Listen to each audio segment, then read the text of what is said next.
সেদিন আমার খালা শাশুড়ি আমাদের বাড়িতে বেড়াতে এসেছিল। তো খালাম্মাকে জিজ্ঞেস করলাম, খালা, এক নৌকায় যদি আমি আর আপনার স্বামী থাকি আর নৌকাটা যদি ডুবে যায় তাহলে আপনি কাকে বাঁচাবেন? প্রশ্নটা শুনে আমার স্বামী আমার দিকে খুব কঠিন মুখে তাকিয়ে আছে। আসলে একটু আগে খালা আর খালুর বিরাট ঝগড়া হয়েছে, মনে হচ্ছে এবার তালাকটা কনফার্ম। আমার প্রশ্ন শুনে আমার শাশুড়ি মা আমার স্বামীকে বলল, ওকে ফাইজলামি করতে বন্ধ কর, সব সময় ফাইজলামি কিন্তু ভালো লাগে না। আমার স্বামী আমাকে কিছুই বলল না, ও আমাকে কিছু বলেও না, শুধু প্রতিদিন রাতে ঘুমাবার আগে একটা কথাই বলে, তুমি ছোটবেলা থেকেই কি একটু ঘাটতারা মানকি ছিলে? আমি একটু খুশি হয়ে ওর দিকে তাকিয়ে বললাম, হ্যাঁ একটু তো ছিলামই, আর তুমি হলে সেই ঘাটতারা মানকির জামাই। যাই হোক, খালা কিছু বলার আগেই খালু বলল, ও অবশ্যই তোমাকেই বাঁচাবে বৌমা, ওরা আমাকে নিয়ে কোনো মাথা ব্যথা নেই, আমি মরলেই কি আর বাঁচলেই কি। এই কথা শুনে তো খালা খুব রেগে মেগে গিয়ে বললেন, এই বাড়ির বউয়ের সাথে যদি আমার কোনো শত্রু এক নৌকায় থাকে তাহলে আমি সেই শত্রুকেই বাঁচাবো। খালার এই কথা শুনে আমার স্বামী একটু কষ্ট পেল। ও খালাকে বলল, খালা এই ছিল আপনার মনে? আমি অবশ্য কথাটা শুনে মন খারাপ করিনি, আমার এসবে আবার অভ্যেস আছে। আমি মন খারাপের ভান করে স্বামীকে বললাম, তুমি তো আমাকে ভালোবাসো তাই না? স্বামী বলল, হ্যাঁ, কেন কোনো সন্দেহ আছে? আমি বললাম, তাহলে ধরো এক নৌকায় আমি আর খালা, তুমি তখন কি করবা? আমার প্রশ্ন শুনে খালা হু হু করে কেঁদে উঠলেন। খালা বললেন, এই বউটা আমার কলিজার টুকরা, বোনের ছেলেটাকে আমার কাছ থেকে কেড়ে নিবে।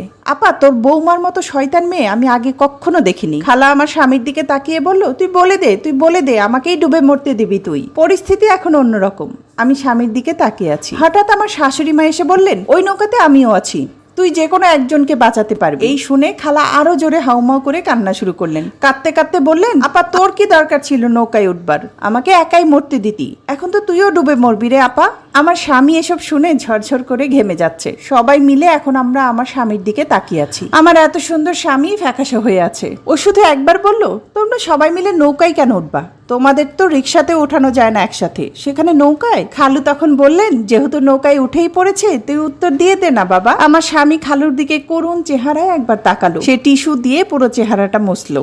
এরপর আমার দিকে তাকিয়ে বলল, আমি কাউকে বাঁচাতে পারবো না, আমি সাঁতার পারি না তো। কথাটা শুনে বাবা আস্তে করে বললেন, ভাগ্যিস ওকে ছোটবেলায় সাঁতার কাটানো শিখাই নাই, কি বাঁচাটাই না বেঁচে গেলি আজ। আমি স্বামীর উপর রাগ হই নাই, সাঁতার না জানলে কি বা করার আছে। আমি শুধু স্বামীকে বললাম, আচ্ছা তার মানে আমরা তিনজনই মারা যাব। তো মারা যাবার পর তখন তুমি সব থেকে বেশি কার জন্য কাঁদবা? আমার জন্য, না তোমার মায়ের জন্য, নাকি তোমার প্রিয় খালার জন্য? প্রশ্নটা শুনে আমার মা, খালা সবাই আমার স্বামীর দিকে তাকিয়ে আছে একসাথে। স্বামী আবার চেহারাটা শক্ত করে কিছুক্ষণ তাকিয়ে থাকলো আমার দিকে। এরপর আমাকে বলল, আমি তখন মরতে চলে যাব। তোমরা যেই দুনিয়াতে নাই সেই দুনিয়াতে আমি একা থেকে আর কি করব বলো? তখন পাশ থেকে বাবা বললেন, ও তোর মা, তোর বউ আর তোর খালাই তোর জন্য সবকিছু, তাই না? আমি আর তোর খালু কিছুই না তোর জন্য। কথাটা শুনে এবার আমার স্বামীর চেহারা মারাত্মক কঠিন হয়ে গেল।